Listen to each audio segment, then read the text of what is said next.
इस बात को जानें कि पवित्र आत्मा यदि हमारे जीवन में है तो वह हमें पाप की गंभीरता और धार्मिकता की गंभीरता और न्याय के लिए हमेशा हमें तैयार करेगा। हालेलुया। इसलिए हमें उन तीन बातों को जानना जरूरी है। कैसे परमेश्वर की आशीष या उसका प्रकाश या उसकी बुलाहट में मेरी सिद्धता कैसे परिपक्व होती है। पहली बात है क्षमा। हमें जानना है कि प्रभु ने हमें क्षमा किस प्रकार से किया। इफिसियों पहला अध्याय 7 पद में हम ऐसा पढ़ते हैं, हमको मसीह में उसके लहू के द्वारा छुटकारा अर्थात अपराधों की क्षमा परमेश्वर के उस अनुग्रह के धन के अनुसार मिला है। इस वचन को आप ध्यान से सीखें प्रियो।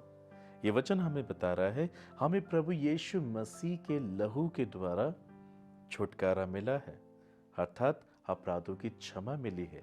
ये कौन से पापों का छुटकारा है? ये कौन से पापों की क्षमा है? कौन से अपराधों की हमें माफी मिल जाती है? जब कोई व्यक्ति यीशु मसीह को अपना प्रभु स्वीकार करता है और अपने मन में इस बात का एहसास करता है, हाँ मैं पापी हूं, मुझे माफी की आवश्यकता है, मुझे क्षमा की आवश्यकता है, मुझे साफ होने की आवश्यकता है। यदि इस प्रकार से कोई पछताए, प्रभु यीशु से प्रार्थना करे। प्रभु यीशु अपने वचन के द्वारा उस व्यक्ति को तुरंत छुटकारा देंगे, यानी कि उसके भूतकाल में किए गए हर एक पापों से प्रभु तत्काल ही उसे छुटकारा दे देंगे। जैसे कि बाइबल बताती है कि मैं न सिर्फ तेरा पाप क्षमा करूंगा परंतु उसे भूल भी जाऊंगा। परमेश्वर आपके और मेरे पापों को लेकर कहीं छिपा नहीं देते हैं। जैसे कि संसार में लोग एक दूसरे की गलती को छिपा के रखते हैं कि यदि वो व्यक्ति दोबारा गलती करे तो उस गलती के साथ साथ हम उसकी पुरानी गलती भी उस पर दर्शाएं। परमेश्वर की क्षमा संसार के लोगों की क्षमा से बहुत फर्क है। परमेश्वर हमारी गलतियों को छिपा के नहीं रखते, वो हमारे पापों की क्षमा देने के बाद ना सिर्फ उसे क्षमा करते परंतु उसे भूल भी जाते हैं। और इस पद में जो वचन हम पढ़ रहे हैं इफिसियों 1 अध्याय 7 पद में, परमेश्वर जब कोई यीशु मसीह के नाम में अपने पापों से पछताता है तो प्रभु ना सिर्फ उसे क्षमा करता है परंतु उसके पापों को भी भूल जाता है। कहने का अर्थ है कि परमेश्वर अब बीते हुई बातों का स्मरण नहीं करेगा। वो आपके पिछले किए गए तमाम पापों को माफ कर चुका है, क्षमा कर चुका है और वो कभी भी अब उसकी चर्चा आपके सामने भविष्य में नहीं करेगा।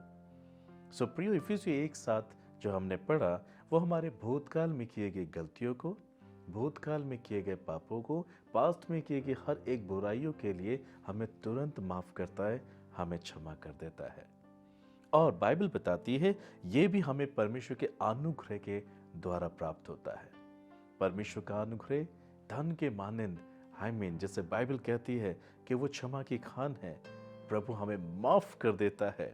जैसे बड़े धन को पाकर कोई व्यक्ति हर्षित होता है, उसी प्रकार से परमेश्वर की महान क्षमा जब हमें प्राप्त होती है तो हम हर्षित हो जाते हैं, क्योंकि पाप का भारी बोझ हमारे जीवन से उतर जाता है। तो क्या हम पवित्र हो जाते हैं? प्रियो, परमेश्वर ने हमारे पिछले पुराने भूतकाल में पास्ट में किए गए पापों को क्षमा किया है, मगर अभी हमारा स्वभाव पवित्र नहीं हुआ है।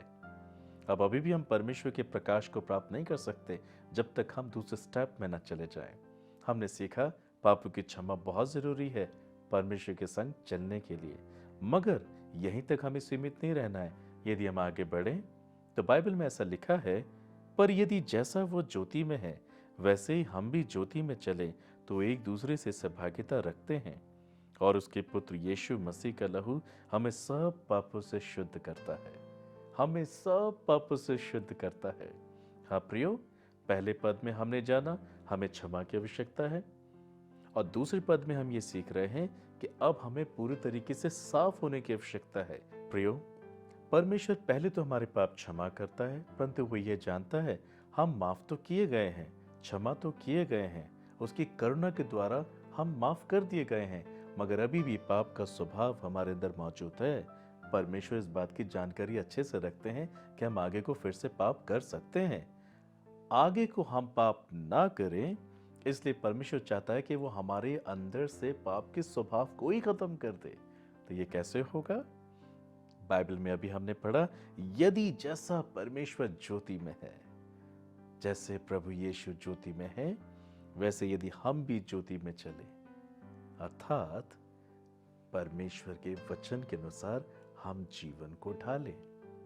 यदि बाइबल ऐसा कहती है झूठ मत बोलो, और हम झूठ के लिए पछताएं परंतु झूठ बोलना बंद ना करें, तो कैसे हम परमेश्वर की आज्ञा का पालन करें?